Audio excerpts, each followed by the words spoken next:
And now for a dramatic reading for the Dungeons and Dragons podcast. A hint as of what is to come. Titled The Journal of the Tomb. Year of the Stag.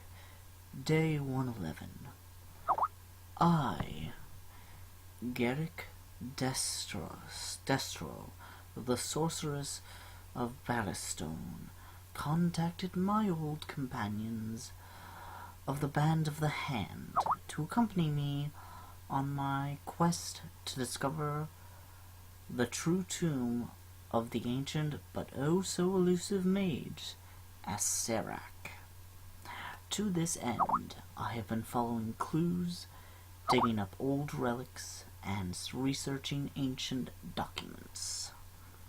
I've learned enough to know now to feel confident that I stand a far better chance than most of navigating Acerak's legendary burial site. And finally discovered the seal of truth behind the tomb. The reward promises to be mighty indeed. The Band of the Hand is led by Fallon Tesvalin, who has a reputation of skill and prowess exceeded by few others. Further, I know this is a strong group by distinct experience.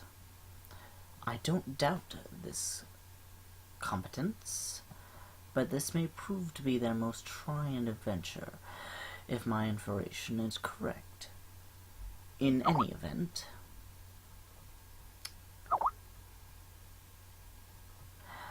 they accepted the commission. The band is charged to accompany me and protect me in my explorations of Acerak's tomb, which is located to the vast swamp to the south. I have assured Fallon and the rest that there will be plenty of loot for all, although I've repeatedly insisted I'm more insistent on the knowledge than the treasure. In fact, I've told them the truth, that I will be researching the Archmage Acerak for many years, and the venture to the tomb is but the first step of a greater undertaking. Fallon muttered something to the effect of, "I'm more duty text and forgotten knowledge are reward enough for a mage, but me, I'm looking for cold, hard cash and maybe a little excitement." I replied that he would certain to find excitement enough for a lifetime. Day 119. Sathers and Layla have never gotten along. It didn't help matters yesterday morning when Sathers, the priestess, woke up to find Layla rifling through her component pouch. After several days of difficult journeying through the vast swamps, tensions were already high. It was touch and go there for a while. I didn't know if Lila was going to get God cursed on it, or if Sathers was going to uproot a bout of knives. Thankfully, I was able to diffuse the violence before anything serious occurred. We made camp last night in front of a flat-topped hill, which we hope will provide us entry into the tomb. When the light of day illuminated this morning, we noticed how the pile of rocks and boulders were arranged to give the entrance a semblance of a giant grinning skull. This ominous sign does not deter us, however. While Lila and Trevor the dwarf search for possible means of entry, Fallon, Grunther, Sathers, and Aaron bury themselves with the concerns of their own. And thus I quickly pen this in my journal. Day 120. Choosing the proper entrance between the two openings we uncovered was a challenge in itself. But soon enough we'll enter what I feel is the proper route when we discover Asarak's boastful verse. The verse was not immediately clear to us, but we endeavored to decipher its meaning as best we could. I fear that I'd laid the time to devoting to studying the amulet, the meaning of the rhyme, which becomes clear as well. But we don't dare tarry for so long. We chose firstly the arch, but I fear we may not have been the most productive, as it ended up seemed to be a forsaken prison, a room with seemingly no exits and no features save a lot of 3 ominous-looking levers. We breathed easier with a little experimentation yielded a configuration for the levers opening up a previous concealed door in the room. Suffice to say, we happened through rooms in this manner, sidestepping traps where we could, and wincing in pain when we could not. We are resting now in what appears to be some sort of ancient chapel. I am at the end of my watch. It's time for me to wake Tevin so I can get some rest myself. Day 121. A day much like yesterday. I'm exhausted, and we've hardly moved from our last location. I'll write more if we gain any more ground.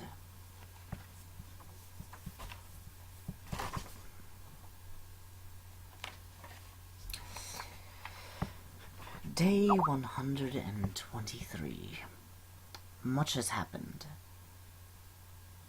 and my feast is growing slowly heavy. We lost Typhon the dwarf yesterday. Today, Grunther lost an arm.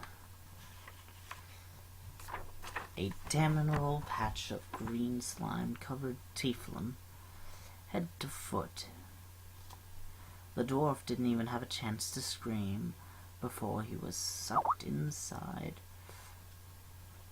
into just so much phasm itself. We couldn't ever recover his belongings in the mess.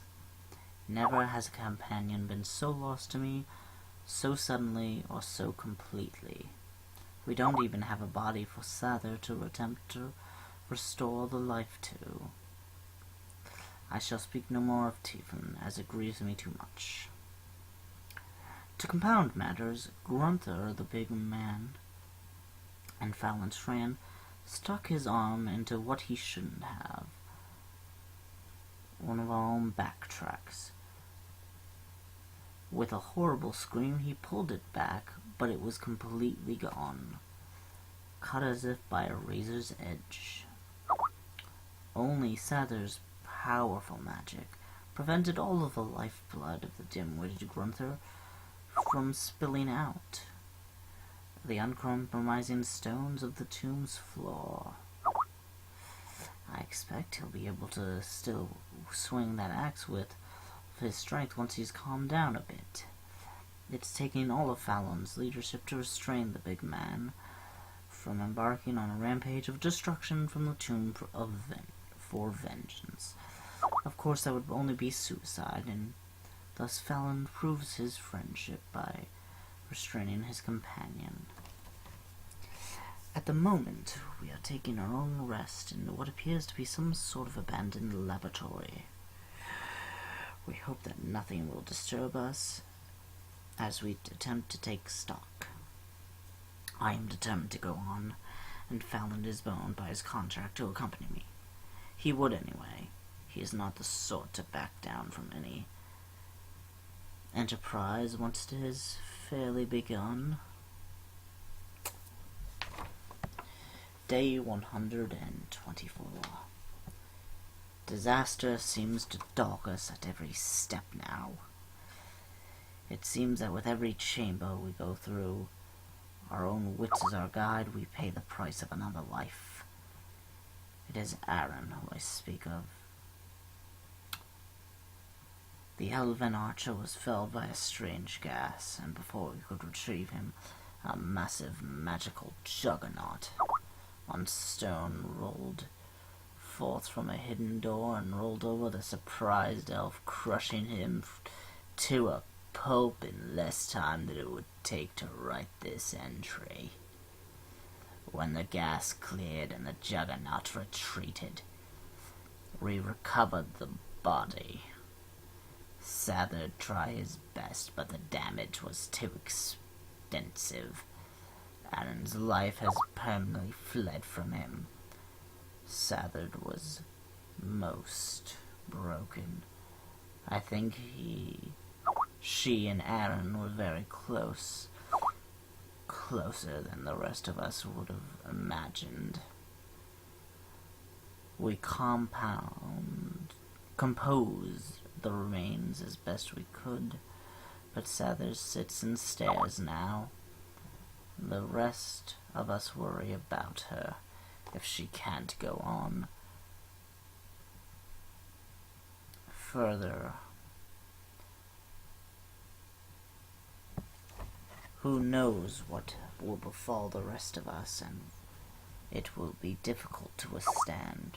We shall rest another day before we attempt to proceed to venture onward.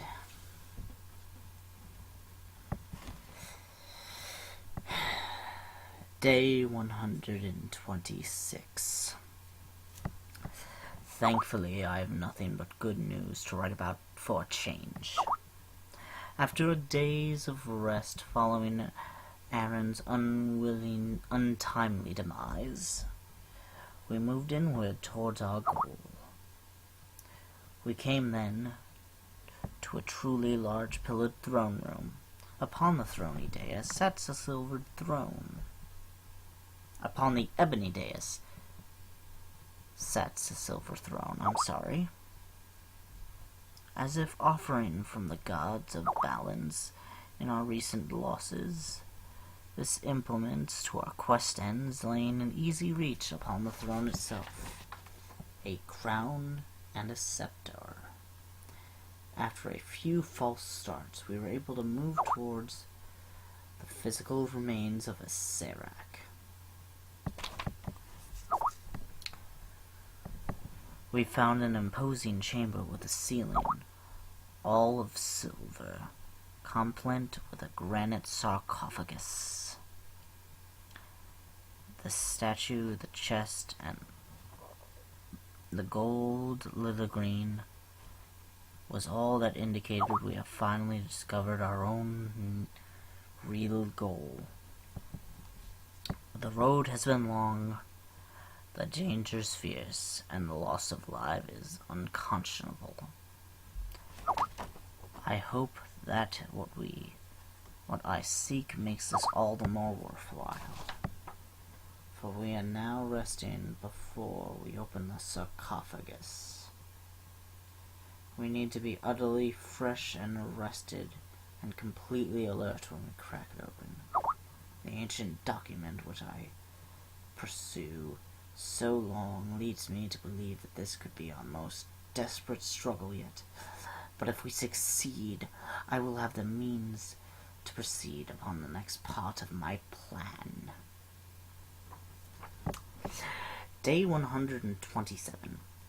How arrogant of me to think with such a lop, skip, and a jump I should have delivered into my hands the most material necessary to move on to the lost city and the fortress which I seek.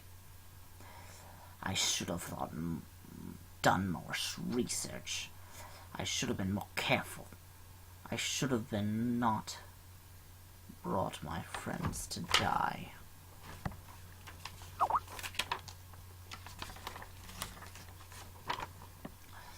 Allow me to start over that you may know what befell the once great strong company known as the Band of the Hand. We were diverted in the opening of the sarcophagus, and the ever-observant Lilia discovered what appeared to be another concealed route. Excited, we issued down the new passage. It seemed that luck was with us. In short order, we were able to penetrate 2 consecutive secret doors. Overreach, perhaps. At long last, we discovered the vault of Serac's physical remains. A hoard of glittering, flashing treasure first caught our eyes. The quintessential skull seemed little importance. In fact, it seemed to be a treasure itself with its gemstone fixtures. I must admit, I was distracted from my goal at the sight of such treasure. All was soon paid, some of more than others. Alas, the physical remains of a Serac were still connected with his far-roaming essence. If I had only thought to destroy the skull immediately. Before I did more than stare, the dust of the demi-lich's body had twisted into a man-like shape and began to press an attack. We reacted as quickly as we could. Some of us targeted the apparition. Some targeted the skull. But this availed us not at all. Acerak sucked the life from Lila before she could do much more than shriek. Her body molded to dust in the next heartbeat. Fallon was next. His spirit was stripped from him as easily as anteaters might suck a novice through an ant mound. Anteaters might suck a morsel from an ant mound. Sathers brought the full power of his deity, her deity, to tears upon the baron that was killing us. It was in vain. Abandoning all thought of the quest, she and the Goronthar gathered up Fallon's body, which did not smolder away as Lila's had, and fled. My most powerful battle spells were having no effect, and neither did the amulet when I presented it strongly in hopes of recognition, fearing imminent death. I grabbed what I had come for, and fled as well. It is now 2 hours since we've been sent running from the vault. The demi-lich has not followed us. Thank the good gods. I have to believe that I had made all of the effort to pursue us. We would have now been dead. However alive though she is, I fear that Sathers has finally been broken with reality. She has been cursing the name of her deity for the last foul blows. I know only one thing. I have what I came for. I must garner my rest and move on to the next part of my plan. To not do so would make the loss of life here utterly vain. My consciousness could not support such an additional burden. Although I now believe that I was out of my reckoning, a Serac's gauntlet may have been too much for me.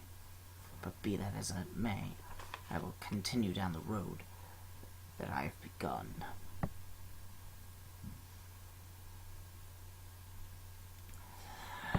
Day 128. If you are reading this, then my struggle for knowledge has not been in vain. My quest has led me to this questionable precipice, and now, finally, I leave this legacy behind me. If I should not return myself, few have preceded, me to go to where I go now, and I am not certain I'll have the strength to succeed against the might of one who names himself the Serac. The road to this point has not been easy, and the loss of many of my companions is a sore blow. But in any event, I add this short epilogue to the actual journal of my quest into Asarak Tomb of Horrors, in order to give any future readers an understanding of myself and my goals. My intent in this subject was worked out many years ago, when in wild travels I chanced upon a document, which was obviously many centuries old. I quickly deciphered the old scroll made in common, which was written, and I was amazed to realize that it was penned none other than the legendary Asarak, who had disappeared from common knowledge almost a century ago. What quite intrigued me is that the date of the document was over 1,000 years old. In fact, the document was so aged that I was afraid it would soon crumble into dust. I, however, was able to discover a great many things regarding the origin of this mythic figure. The document apparently was a sort of personal memorabilia, being the last thing he wrote as a living being. In the same way that I, upon a boundary of no certain returning, writing these pages, so also Asarak was writing a crypt encapsulation of his earlier life, before he moved on to another level of existence, which there was certainly no coming back. He penned the document immediately before he undertook the ritual that I believed transformed his living flesh into that of an undead lich.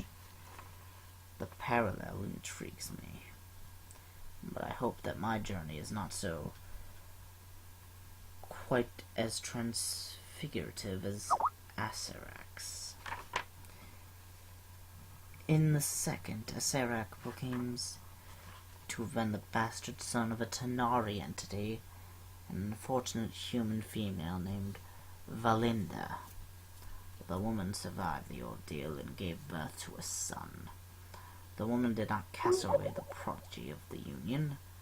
She could have easily done so because of Asarak's obvious supernatural deformities, but instead raised him with a love that only a mother could lavish upon the most disfigured of children.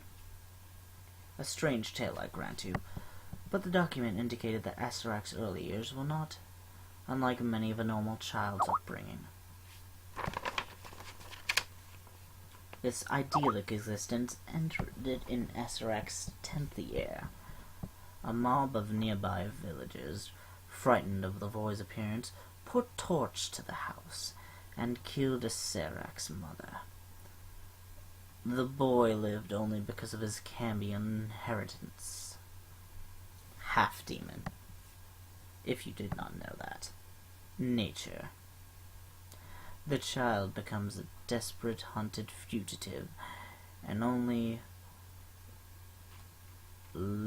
luckily survived into childhood. It was during these years that every vestige of love, mercy, loyalty, and pity were driven from the Cambion.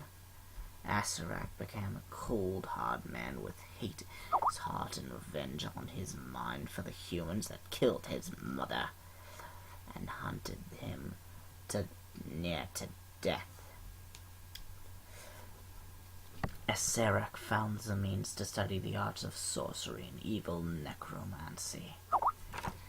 Being an entity of enchanted lineage himself, these arts came quickly to him, and soon he became a master of spells. In the text there was also a reference to someone called Tenenbrow, which Asarak owes much of his power, but the details are unfortunately not explained. In any event, it was during this time that Asarak decided that he shall enhance his magical powers by becoming a lich. However maddeningly, Asarak hints that his lynchdom is in fact the first step in some elaborate scheme which he does not deign to describe. Next, the document discusses a tomb, a city, and a fortress, and finally something called the Amulet of the Void. It is my belief that these three locations named constitute for actual places Asarak planned to build. Further, it was inhabited by through the amulet passage that one the next would be made possible. The last sentence of the document said, "And so in the fullness of time I shall cast the amulet out into the lands of men, that it may draw to me those of proper metal. Only those with the keenest luck and greatest skill will win through me in my inevitable, ultimate fortress of conclusion. There they will receive a magnificent reward for the persistence." As you can probably imagine, this greatly intrigued me. A little research into the matter indeed divulged that there was said to be a hidden tomb of he who called himself Asarak. But in all of my searches there were any mention of a fortress of conclusion. It came to me only that perhaps after I sought after it, I had access to this secret knowledge. If the amulet truly existed, and it was in the hands of living men, it was probably unguarded. Otherwise, it had been long forgotten in some treasury in some burial mound. In either event, I decided that I would have it for myself.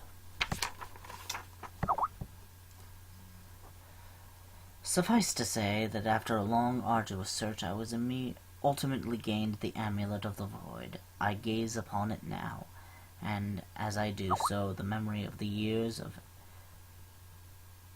effort I spent in acquiring it, and then the effort I spent in deciphering it, washes through my mind. What a devilishly simple key it was after all. For those who follow me on my journey and discovery, apply this key to the names on the amulet. Apply this key to the runes on the amulet. Runes. Subtract 3, then read. There are 2 exceptions, but not troublesome ones. It has all led to this. I regret nothing. When my pen leaves this page, I shall step forward into the portal, leaving behind the second and the amulet for those who wish to follow me.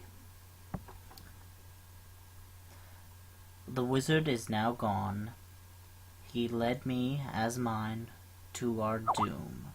He gives me this journal and this amulet, as if makes up for the loss of everyone and everything I hold dear. I spit upon him. I hope he finds nothing but death. I now stand outside the tomb, looking at the lonely hill of one long undead, one left better off undisturbed. I have cast the amulet into the base of the hill. Let the wild beasts of the swamp fight over it, or use it if they will. My goddess has abandoned me, and I can find not a single shred of compassion for anything that walks on 2 legs, least of which I will carry out the last wishes of he who I despise above all orders, Destro. That has been the reading of Destro's journal.